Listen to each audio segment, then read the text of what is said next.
Pendidikan di Indonesia walaupun tinggi tetap nggak berguna. Sekarang saya mau bongkar, saya mau share sama kalian kenapa saya sampai jadi TKI di Malaysia.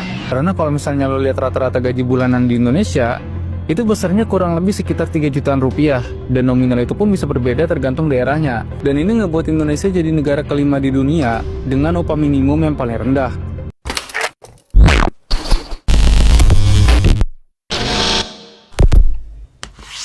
Hai, halo geng, assalamualaikum warahmatullahi wabarakatuh. Berjumpa kembali dengan saya Zainal Story. Sebelum video ini saya mulai, gimana kabarnya kalian semua? Semoga semua yang menonton video ini baik-baik saja, dimurahkan rezekinya, selalu berpikiran yang positif dan dijauhkan dari mara bahaya oleh Tuhan yang Maha Esa. Di video kali ini saya harap kalian semua itu jangan koyak, geng, karena ini adalah fakta di lapangan. Ya, meskipun kita ini susah untuk menelan hal ini, geng, karena secara tak langsung sebetulnya hal ini itu macam pahit kalau kita telan mentah-mentah, tapi kalau kita amati betul-betul ini boleh menjadi manis, geng. Nah, tentunya orang penasaran kan, ini apa sih? Karena ini tentang pendidikan di Indonesia dan juga pekerjaan. Oke, kan nggak usah berlama-lama, langsung kita simak saja videonya. Pendidikan di Indonesia walaupun tinggi tetap nggak berguna. Betul, Bunda. Kita sebagai orang Indonesia bukan menjelek-jelekan negara kita ya. Tapi emang iya benar kenyataannya. Orang tua menyekolahkan anaknya banting tulang sampai ibarat katanya kuli inilah itulah biar anaknya itu bisa sekolah. Udah tamat, udah punya ijazah, tetap aja dia itu susah untuk mencari kerjaan. Benar, Bunda.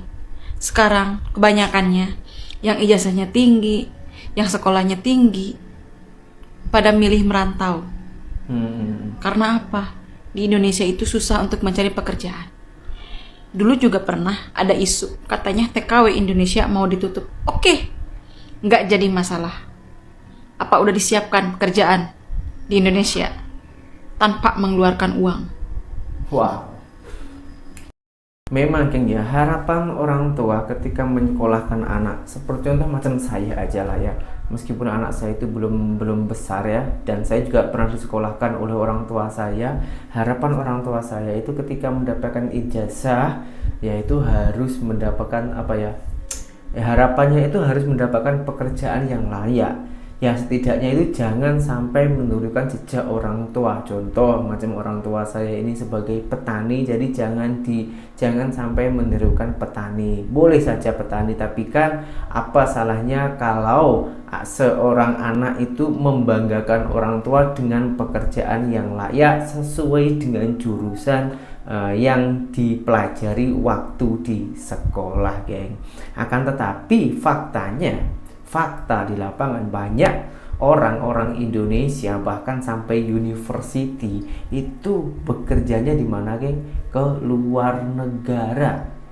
Ketika masih sekolah itu pun ada, adik saya itu pun ada ketika lepas sekolah itu diarahkan ke bidang perkilangan lah ya, industri seperti itu, di perkilangan. Kalau nggak salah itu di Bali dan juga Jakarta, ada dua pilihan. Dia orang tak mau, geng. Kenapa tak mau? Sebab gajinya itu tak sesuai. Nah, lepas itu dia saat ini tuh kemana, geng? Dia pergi ke luar negara untuk bekerja menjadi TKI, yang sebetulnya ini tak ada sambungannya, geng. Menjadi TKI itu pun tak payah sekolah tinggi-tinggi itu boleh. Yang penting kita mempunyai tekad dan juga mempunyai modal untuk ke luar negara. Dan memang hasil dari kerja ke luar negara itu lebih menjanjikan daripada kerja di negara sendiri. Maka dari itu banyaknya orang Indonesia yang bekerja ke luar negara. Ini lagi ada salah satu cerita orang Indonesia dari kecil-kecil, dia orang itu sekolah sampai sekolah ya lumayan tinggi ya, ujungnya kemana? Pergi ke Malaysia, geng. Tapi kita harus tengok cerita sedetailnya itu macam mana. Sekarang saya mau bongkar, saya mau share sama kalian kenapa saya sampai jadi TKI di Malaysia. Nah, saya akan share kepada kalian kehidupan aku dari sejak kecil sampai aku sekolah, bekerja, dan pada akhirnya jadi anak TKI di perantauan. Siapa sih yang mau jadi perantauan TKI dan lalu jauh ke kampung halaman? Nggak sama sekali. Tidak ada orang yang mau, geng ya. Tetapi ini cerita aku. Saya akan share sedikitnya part ke part ya. Oke, yang pertama ialah dari saya sekolah, geng ya. Saya terlahir dari orang yang sederhana, orang tua yang sederhana ya, walaupun dari beberapa keluarga orang mampu, tetapi saya adalah orang tua yang sederhana, alhamdulillah. Tidak perlu kita berdebatkan. Lalu saya sekolah dari tingkat 1, tingkat 2, dan tingkat 3. Saya tidak sampai ke tingkat 4 ya. Mungkin kalau di Indonesia kan SD, SMP, SMA, sekolah dasar, sekolah menengah pertama, dan terakhir SMA, sekolah menengah atas. Saya terakhir di SMA. Nah, dari sejak saya sekolah, masih sekolah, saya memang tidak ada niatan untuk lanjut sekolah ke university ataupun ke pendidikan yang lebih tinggi. Tidak ada sama sekali, geng ya. Karena pada masa itu saya juga riset, banyak orang-orang yang melanjutkan pendidikannya jadi kuliahan, mereka tidak menjamin punya penghasilan ataupun punya pekerjaan yang menetap. Bahkan untuk masuk dari pekerjaan itu susah ya. Tidak semuanya ya, ini kita kan cerita di kawasan-kawasan tertentu ya. Nah, jadi orang yang punya university tinggi tidak menjamin dia mudah untuk mencari pekerjaan, tidak menjamin. Nah, maka dari itu aku berpikir tidak payah sekolah, langsung turun kerja, cari penghasilan, karena tujuan kita sama, kerja, punya penghasilan, dapat uang, gitu kan. Nah, dan saya dari sejak tingkat 2 ya, sekolah SMP itu saya sudah bekerja ya. Pagi saya sekolah, siang, sorenya saya bekerja, setiap hari saya lakukan. Dan hasilnya untuk saya hidup diri saya sendiri, untuk beli keperluan saya sendiri, kalau untuk makan masih orang tua lah ya, dan untuk keperluan saya sekolah dan sebagainya. Dan alhamdulillah saya orang yang hemat dan tidak meminta-minta, alhamdulillah ya. Alhamdulillah itu lebih daripada rezeki juga, tidak pernah minta-minta, bersyukur. Allah bagi, kita syukuri ya. Nah, saya sampai SMA, pas itu berhenti sekolah, bukan lulus ya, bukan berhenti sekolah, tapi tamat, lulus, and saya langsung kerja. Cari kerja apa sih? Ngupah lah. Dulu saya kerjanya ngupah, ikut orang, apalah, kerja tani, yang penting kerja. Karena saya memang di kampung bertani, berkebun ya. Jadi ngupah, kerja, karena orang tua juga nggak punya lahan kebun yang besar, cukup untuk makan sehari-hari ya. Ya, itulah geng ya. Nah, kenapa saya sampai ke Malaysia ini? Kita akan lanjut nanti di part selanjutnya. Apa yang menjadi dasarnya saya memberanikan diri merantau jadi TKI, dan apa yang perlu saya iakan kalau bisa jadi TKI gitu loh ya. Oke, nanti akan lebih menarik lagi ya untuk kalian dengarkan. Oke, kita akan lanjut ke part berikutnya nanti. Wah, berjuang sekolah bertahun-tahun, cari kerja sana sini, kerja sana sini, apapun pekerjaan dilakukan. Endingnya kemana, geng? Ke Malaysia solusinya. Sudah pergi ke sana sini, sudah mengeluarkan uang yang cukup banyak, alhasil perginya ke Malaysia, karena menurut dia orang Malaysia adalah negara yang tepat untuk mencari nafkah. Saya pernah dengar statement yang mengatakan kalau mencari ilmu itu jangan fokus mencari pekerjaan. Nah, itu kalau orang yang mampu, geng. Kalau orang yang kurang mampu ataupun bisa dikatakan menengah ke bawah, ya sekolah itu tujuannya untuk mencari pekerjaan. Sebetulnya ya, rata-rata mau macam itu, kecuali kalau sudah menengah ke atas, dia orang karena sudah berkecukupan ya. Jadi yang dikejar itu pendidikan dan juga pendidikan pengalaman. Nah, nanti alhasilnya dia orang mendapatkan hasil sendiri. Tapi di sisi lain, karena kenapa dia orang itu mengejar pendidikan dan juga pendidikan? Karena sudah ada jaringan untuk masuk ke dunia bisnis orang tuanya. Nah, kalau sementara kalau kita sebagai rakyat kecil, kita macam mana? Sekolah tinggi-tinggi pun kalau kita tak ada jalan, tak ada jaringan, macam mana kita? Susah, geng. Dan setelah saya itu bekerja di Malaysia, bertahun-tahun saya kerja di Malaysia, menjumpai banyak orang-orang, bahkan ada yang sampai university yang endingnya apa? Ke Malaysia kerja sawit.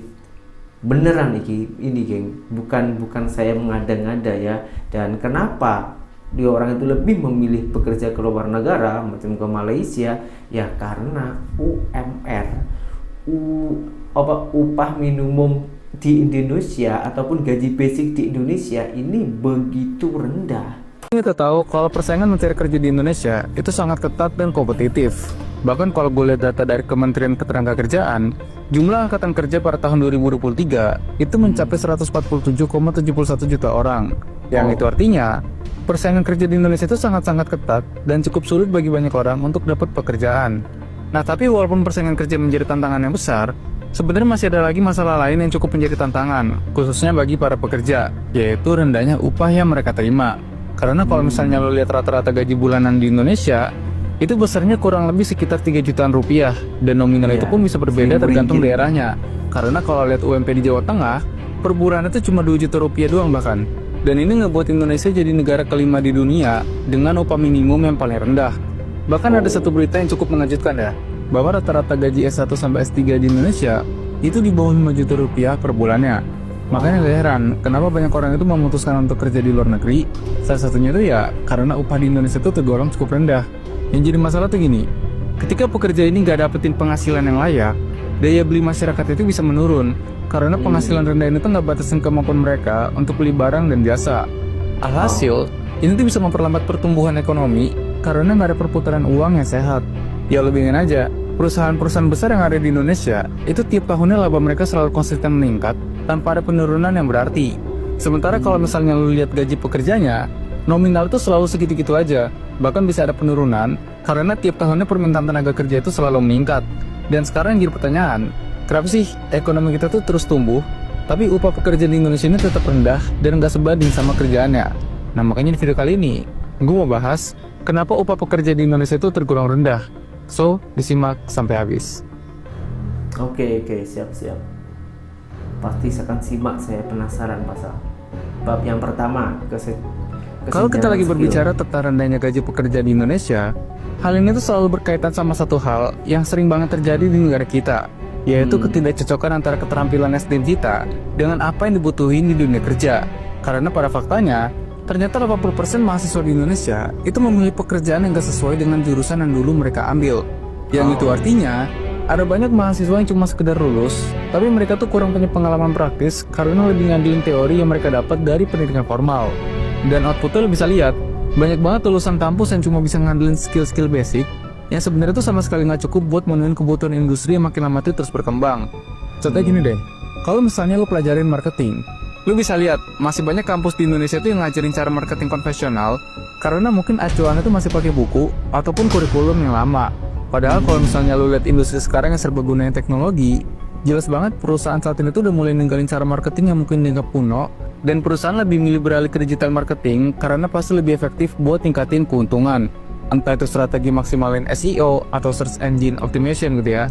Bahkan sampai analisis perilaku konsumen itu bisa dilakukan lewat sosial media segala macam.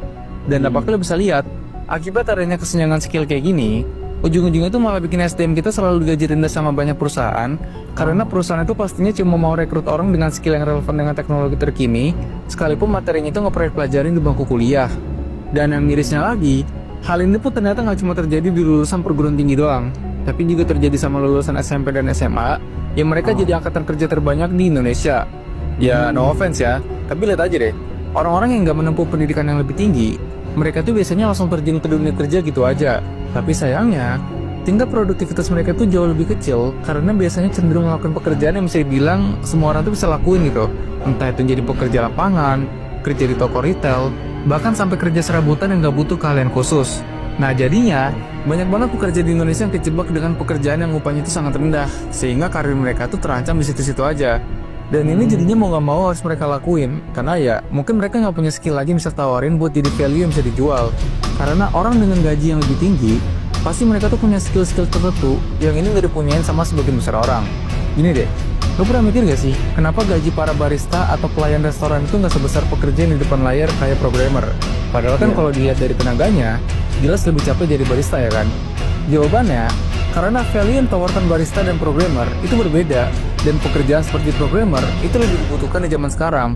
Nah tapi permasalahannya, masyarakat itu kan lebih gampang bikin kopi daripada jalanin bahasa pemrograman. Oh, dia lagi. Oke, yang kedua, middle income trap. Memang udah nggak bisa dipungkiri lagi, kalau upah rendah di Indonesia ini tuh bikin banyak orang kepikiran buat nyari kerja di luar negeri. Karena dengan effort yang sama, mereka bisa dapat hasil yang berbeda. Sebenarnya semua itu nggak lepas dari satu masalah besar yang disebut dengan middle income trap. Jadi middle income trap ini adalah sebuah kondisi di mana ekonomi sebuah negara itu udah keluar dari kemiskinan, tapi negara tersebut susah buat jadi negara maju.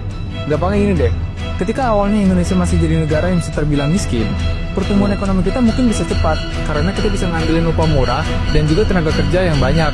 Nah tapi pas pendapatannya mulai naik dan jadi negara menengah, upah murah ini tuh udah gak cukup lagi buat bikin negara jadi lebih maju. Kenapa demikian? Karena saingan kita makin banyak, dan bisa aja negara lain yang kondisinya masih miskin, mereka bisa kasih upah yang lebih rendah, sehingga perusahaan itu lebih milih pindah ke negara-negara tersebut daripada ke Indonesia. Sementara di sisi lain, ketika negara menengah kayak Indonesia ini belum punya banyak teknologi ataupun SDM yang cukup mumpuni buat bersaing dengan negara maju, akhirnya gaji pekerja di Indonesia itu selalu di situ-situ aja. Bahkan kualitas hidup kita cenderung stagnan. Ya sekarang gini aja, coba bayangin deh, kalau misalnya lu kerja di Amerika, saking berkualitasnya cara kerja di sana, lu bahkan kerja jadi tukang cuci piring pun bisa dapat gaji sekitar 40 juta rupiah per bulannya. Yang mana nominal ini setara dengan 9 kali lipat dari UMR di Jakarta. Bahkan kalau misalnya gaji lu dipotong kebutuhan hidup sekitar 20 juta rupiah per bulannya, masih ada sisa sekitar 20 juta rupiah buat ditabung atau dipakai keperluan lain. Karena biasanya perusahaan restoran di sana tuh banyak yang ngasih fasilitas kayak makan dan tempat tinggal buat para pekerjanya. Dan kalau misalnya gaji tukang cuci piring di sana tuh lu bandingin dengan gaji yang ada di Indonesia, itu perbedaannya jauh banget. Karena masih banyak gue temuin, gaji UMR di Indonesia yang besarnya tuh cuma 2 jutaan. Misalnya kayak UMR Jogja. Mau lu kerja apapun termasuk cuci piring, itu gajinya cuma 2,1 juta rupiah. Dan itu pun belum tentu dapat fasilitas kayak makan dari perusahaan. Ya emang sih, mungkin aja biaya makan di Jogja itu bisa lebih murah. Tapi kan kebutuhan lain kayak handphone, motor, atau mobil, itu harganya sama kayak daerah lain yang UMR-nya lebih besar. Nah hasil, gaji kecil itu cuma cukup buat tutupin kebutuhan dasar. Karena uang segitu cuma cukup buat kebutuhan sehari-hari. Apalagi kalau ngeliat banyaknya pajak dan segala macam potongan gaji, ya pastinya ini makin gak cukup. Makanya ini jadi sebuah lingkaran yang bikin kita tuh kejebak di dalam middle income trap.